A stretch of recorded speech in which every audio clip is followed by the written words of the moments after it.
ये विषय बहुत महत्वपूर्ण है। फिर से इसका नाम है कर्मों के पीछे का रहस्य। क्या राज छुपा हुआ है इन कर्मों के पीछे? पूरा जीवन हमारा अलग अलग कर्मों में ही निकल जाता है। कैसे समझें इस कर्मों की कॉम्प्लेक्सिटी को? तो कोटेशन है, as you sow so shall you reap. जैसा बोओगे वैसा काटोगे, जैसी करनी वैसी भरनी। ठीक है, हम सब ने सुना है, ये बचपन से सुनते आ रहे होंगे लोग। एंड अब हम जब इस संसार की बात करते हैं, ठीक है, हमें ये पता है कोटेशन। इसके बाद जब हम आगे चलते हैं, अब हम जब भगवान ने इस संसार में, हमने ये बात तो हमने स्वीकार कर ली पिछले सेशन से कि अल्टीमेटली इस संसार में सभी चीजें किससे आई हैं? अल्टीमेटली सब चीजें इस संसार में भगवान से आई हैं। सब चीजें भगवान से आई हैं, तो हम कई बार इस संसार में बहुत सा डिफरेंशिएशन देखते हैं। डिफरेंशिएशन का मतलब कि विविधताएं हैं, चीजें समान नहीं है।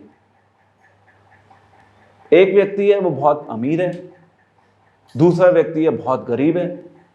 एक व्यक्ति के जीवन में बहुत दुख है, उसका पूरा जीवन दुखों से भरा हुआ है। एक व्यक्ति के जीवन में बिल्कुल दुख नहीं है।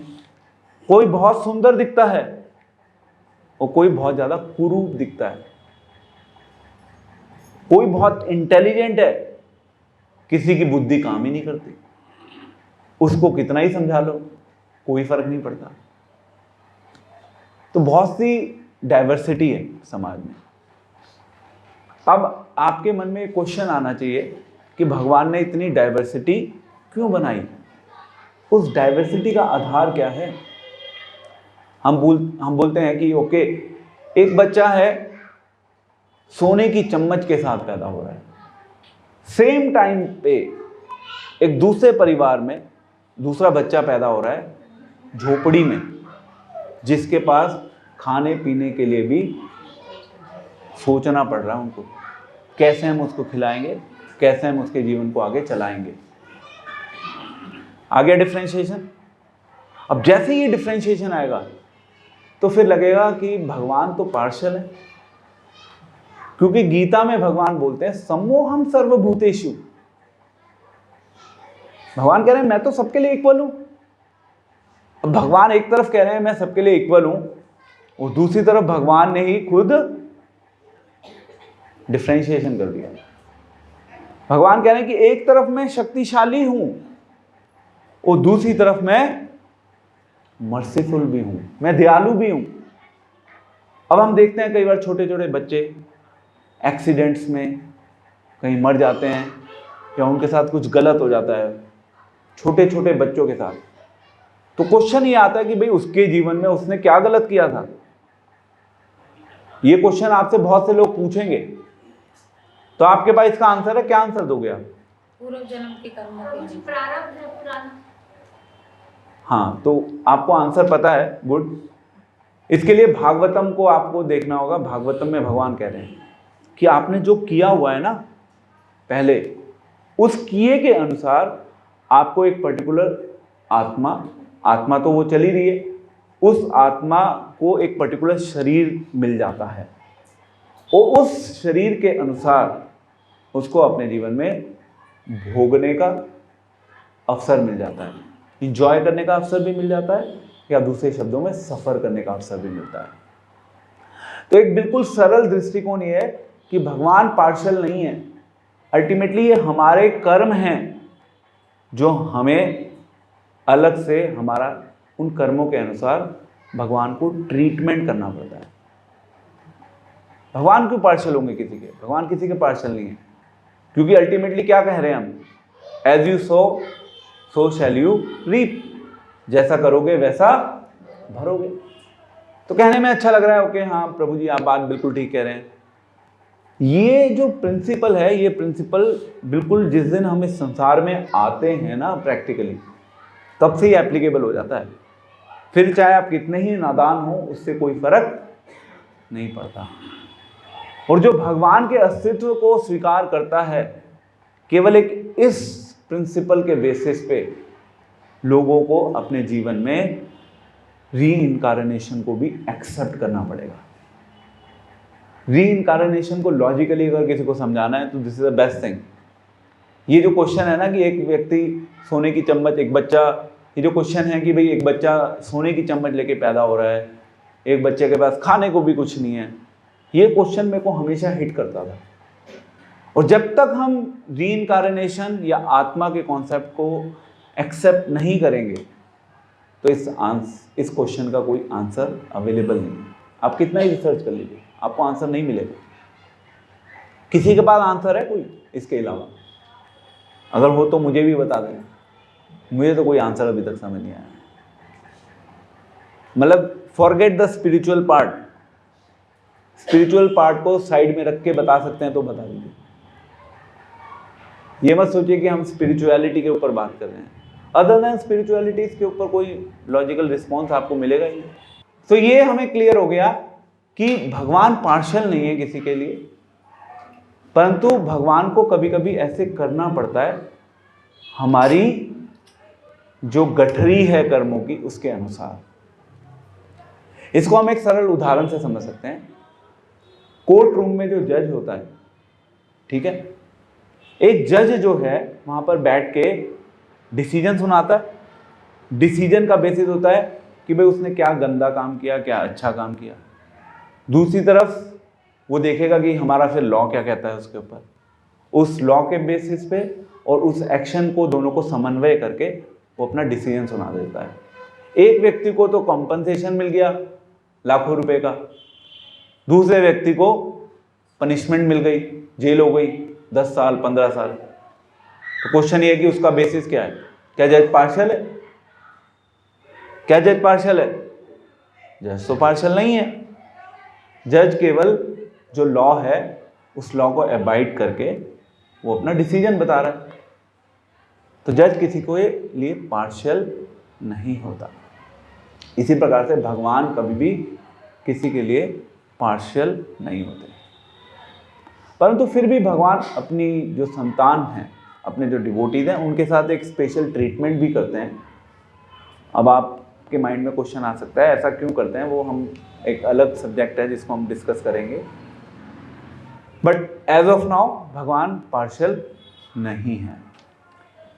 एंड देन हम न्यूटन का थर्ड लॉ क्या कहता है? वो कहता है for every action there is an equal and opposite reaction. जैसी करनी वैसी भरनी, जो भी आप करोगे उसका रिएक्शन होगा। अगर अच्छा करोगे तो उसका रिएक्शन अच्छा होगा, गलत करोगे तो उसका रिएक्शन गलत होगा। ठीक है। अब भगवद गीता में भगवान बोलते हैं कि अगर आप अपने जीवन में गलत करते हैं या अच्छा करते हैं, या आपने जीवन में अपने ऑलरेडी अच्छा किया हुआ है या गलत किया हुआ है, अगर आप अपने जीवन में डिवोशनल एक्ट्स परफॉर्म करते हैं, उसको योगा बोलते हैं। योग कर्मसु कौशलम। एक्सपर्ट तरीके से अगर आप योगा अभ्यास करते हैं तो आपके धीरे धीरे जो अच्छे और बुरे कर्मों का बैंक अकाउंट है वो अपने आप वैनिश होने लगता है। अब आप कहेंगे अच्छे कर्मों का कैसे वैनिश होता है? अच्छे कर्म तो हमारे लिए फेवरेबल चीज़ है। तो आपको मैं एक बार फिर से ये डिफरेंस बता रहा हूँ कि 3 चीज़ें हैं। एक है बुरे कर्म, सबसे नीचे बुरे कर्मों के ऊपर है अच्छे कर्म, अच्छे कर्मों के ऊपर है भक्तिमय कर्म। तो अच्छे कर्म एंड भक्ति ये 2 अलग चीजें हैं। कभी भी अच्छे कर्मों को और भक्ति को आपस में मर्ज मत कीजिए। लोग जनरली इनके बीच में कंफ्यूज हो जाते हैं।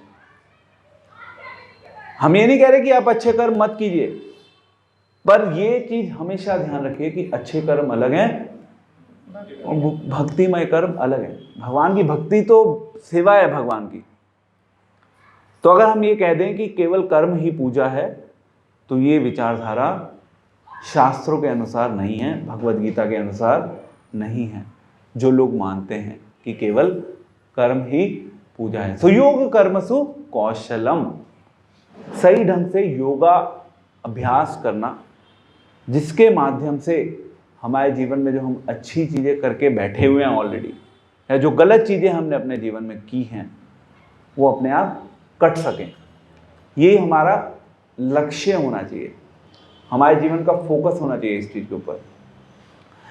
एंड एक मैं आपको इक्वेशन बताता हूं, इस इक्वेशन को ध्यान से सुनिएगा कि कैसे कर्मों का लेखा जोखा हमारे जीवन में चलता है। सबसे पहला रूल क्या है कि आपने अपने प्रीवियस लाइफ में जो भी किया हुआ है, जो भी आपने किया हुआ है, वो चाहे वो अच्छा किया हुआ है चाहे वो गलत किया हुआ है, उसकी आपको विजिबिलिटी पूर्ण रूप से अभी नहीं है। मैंने ऐसे परिवारों को भी देखा है, उनके पास बहुत सी प्रॉपर्टी है, बहुत पैसा है, उनके जीवन में सुख शांति नहीं है। सब कुछ है पर सुख शांति नहीं है। मतलब मेरे खुद नॉन पर्सनल लाइव एग्जांपल्स हैं। तो ऐसी जो दौलत है, उस दौलत का लाभ क्या है? तो अब आप कहेंगे ठीक है, तो फिर क्या समझें हम? अब इसको समझने के लिए हमें कर्मों के विज्ञान को समझना होगा। तो प्रीवियस लाइफ में आपने क्या किया हुआ है, मल्टीप्लाई बाय आज जो आपकी फ्री विल है, आप उस फ्री विल को किस प्रकार से यूज करते हैं भगवान को समझने के लिए, is equal to your future. ये प्रिसाइज आंसर है। अब ये जो फ्री विल का कॉन्सेप्ट है, इस फ्री विल में भगवान हस्तक्षेप नहीं करते। भगवान सपोर्ट कर सकते हैं, बट आपकी जो फ्री विल है, जिस फ्री विल से आप भगवान को समझ सकते हैं, वो आपकी इंडिपेंडेंट चॉइस है। अगर आप उस चॉइस को एक्सरसाइज करने का प्रयास करेंगे तो भगवान आपको सपोर्ट कर देंगे। अगर आप उस चॉइस को एक्सरसाइज नहीं करेंगे तो भगवान वेट कर रहे हैं, okay I am waiting and watching when you will be ready to come to me. But अभी मैं उसमें इन्वॉल्व नहीं हो रहा, अभी मैं देख रहा हूं केवल। समझ रहे हैं आप? सबसे पहले है हमारी फ्री विल। जो प्रीवियस है, प्रीवियस की विजिबिलिटी नहीं है आपके पास, या उसका कंट्रोल नहीं है आपके पास।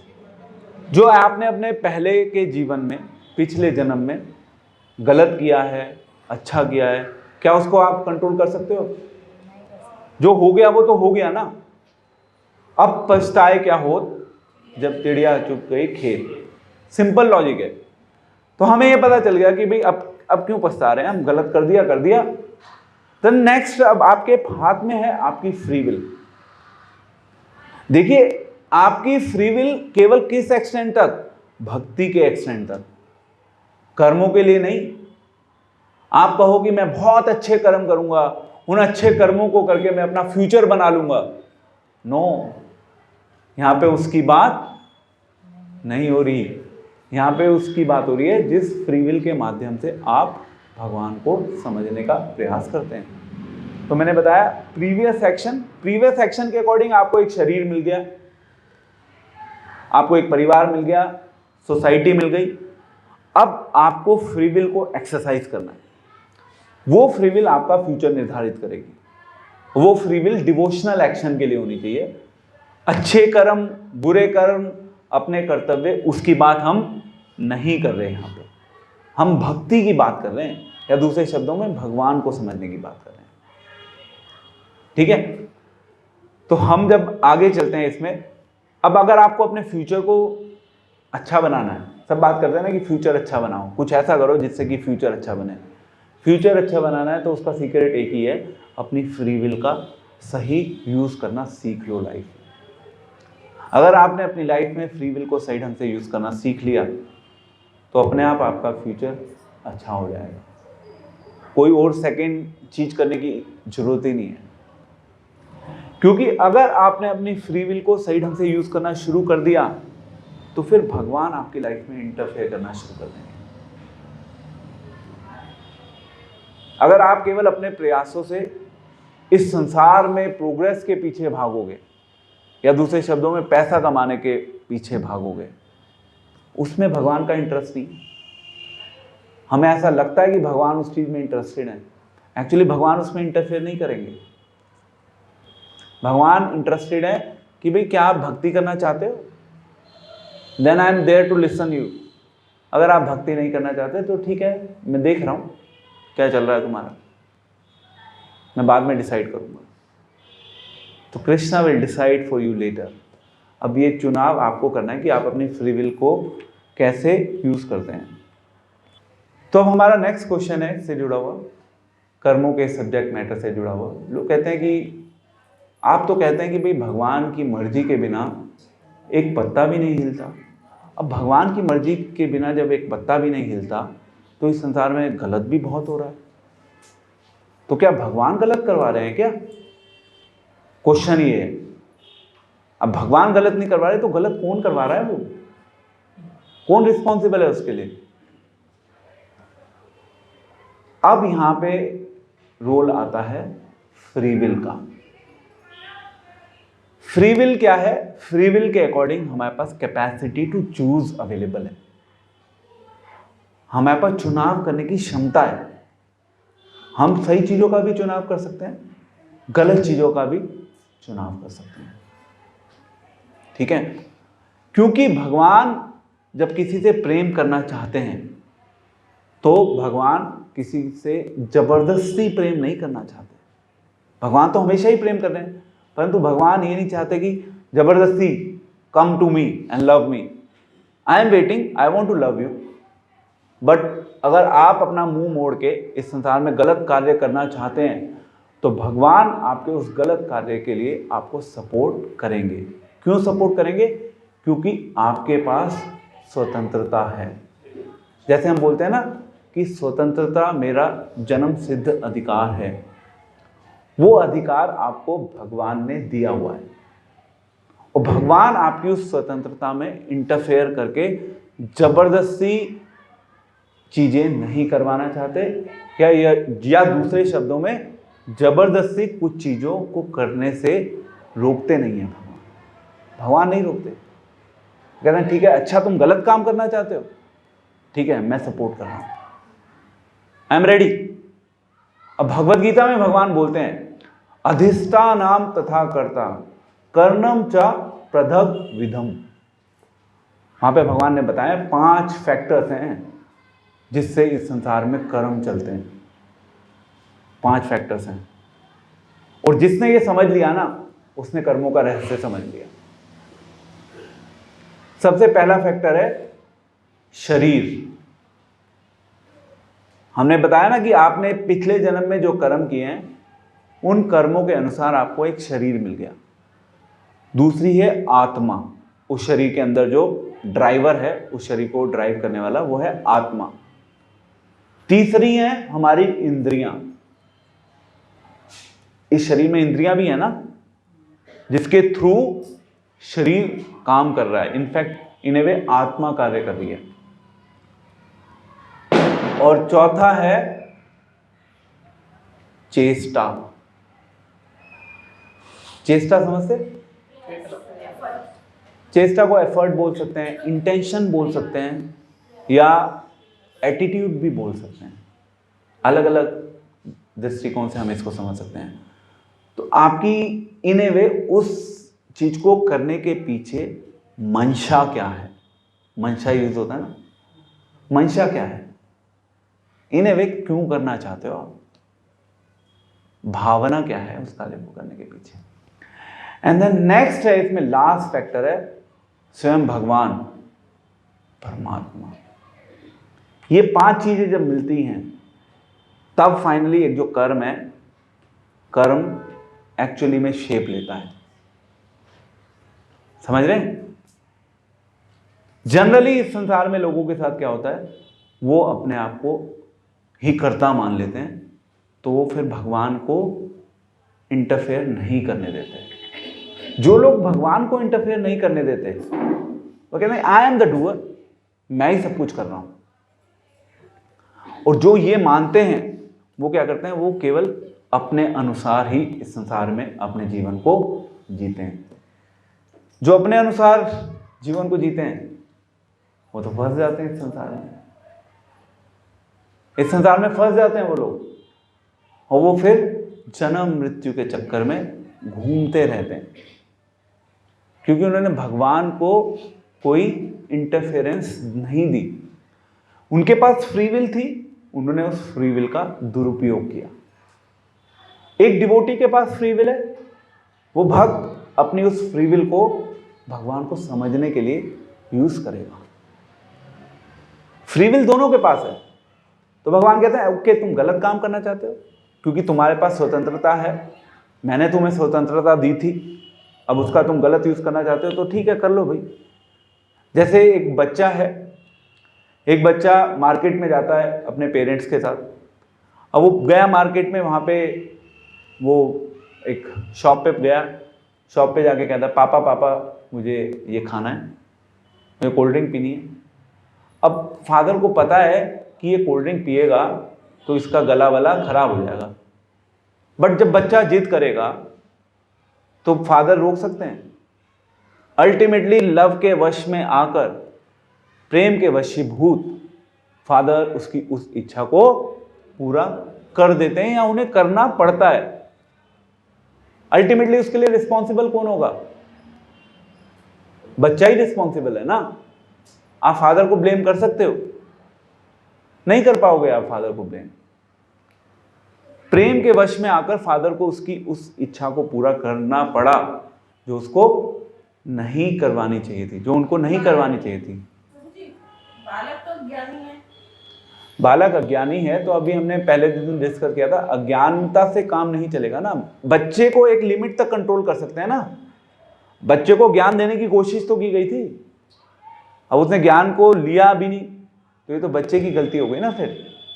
तो मैं प्रिंसिपल ये बता रहा हूं कि ऐसी स्थिति में ये डिसाइड करना बड़ा मुश्किल है कि कौन गलत है। तो आप केवल ये कह दो कि भाई भगवान कर रहे हैं। भगवान करते हैं केवल तब तक करते हैं जब आप भगवान को करने देते हो।